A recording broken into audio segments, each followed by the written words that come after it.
Find absolute value of x when x is equals to 5, x is equals to -10 and x is equals to -12. तो हमें इन सभी values के लिए x की absolute value निकालनी है।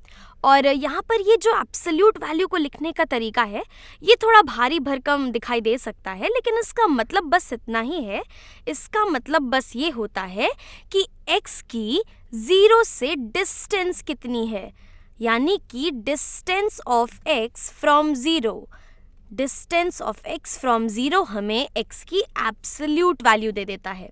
तो चलिए इसे समझने के लिए हम एक यहाँ पर नंबर लाइन बना लेते हैं। ये आ गई मेरी नंबर लाइन, यहाँ पर मैं ये एरोज लगा देती हूँ।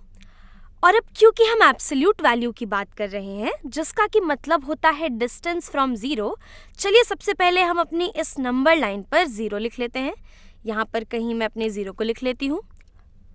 अब अगर x बराबर है 5 के तो इसकी एब्सोल्यूट वैल्यू कितनी होगी, यानी कि हमें 5 की एब्सोल्यूट वैल्यू निकालनी है, जिसका मतलब हुआ कि 5 0 से कितनी दूरी पर है, 5 और 0 के बीच की डिस्टेंस कितनी है। तो इसे अगर हम नंबर लाइन पर बना ले तो नंबर लाइन पर 5 कहाँ पर आता है, 5 आएगा 0 के राइट हैंड साइड में 5 यूनिट्स पर। तो चलिए इसे बनाते हैं, 1 यूनिट, 2 यूनिट, 3 यूनिट, 4 यूनिट और ये आ गई हमारी 5th यूनिट। तो यहाँ पर कहीं आएगा हमारा 5 और इन दोनों के बीच की डिस्टेंस कितनी है, तो 0 से 5 के बीच की डिस्टेंस है 5 यूनिट्स के बराबर। तो 5 की जो एब्सोल्यूट वैल्यू है ये भी 5 के ही बराबर हो जाएगी।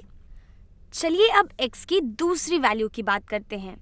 जब x बराबर -10 है तो x की एब्सोल्यूट वैल्यू कितनी होगी, हमें यहाँ पर -10 की एब्सोल्यूट वैल्यू निकालनी है। तो यहाँ पर भी हम इसी तरीके से सोचेंगे, यानी कि हमें -10 की डिस्टेंस चाहिए 0 से। तो अगर हम -10 को इस नंबर लाइन पर बना ले तो ये कहाँ पर आएगा, ये होगा -1, -2, -3, -4, -5, -6, -7, -8, -9 और -10। तो ये वाला जो हमारा मार्क है ये दिखाता है -10 को। तो -10 है 0 के लेफ्ट हैंड साइड पर 10 यूनिट्स के डिस्टेंस पे। 0 और -10 के बीच में कुल हमारे पास 10 यूनिट्स की डिस्टेंस है। तो इसीलिए -10 की एब्सोल्यूट वैल्यू ये बराबर हो जाएगी 10 यूनिट्स के, जो कि डिस्टेंस है 0 और -10 के बीच की।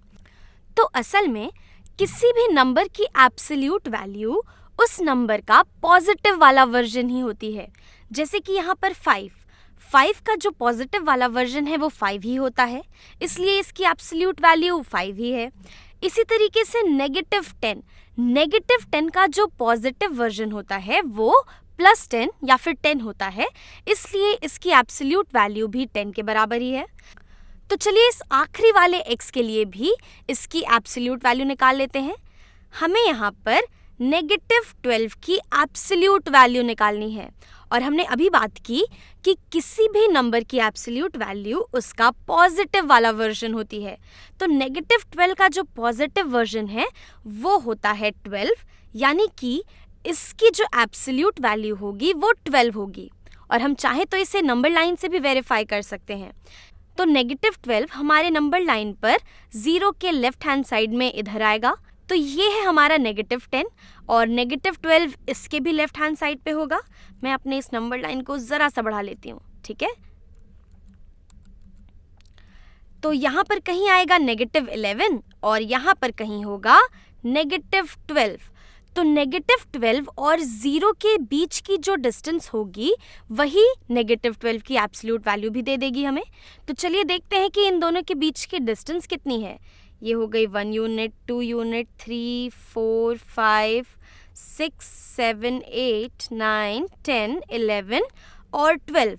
तो 0 और -12 की बीच की डिस्टेंस है 12, जो कि -12 की एब्सोल्यूट वैल्यू भी है।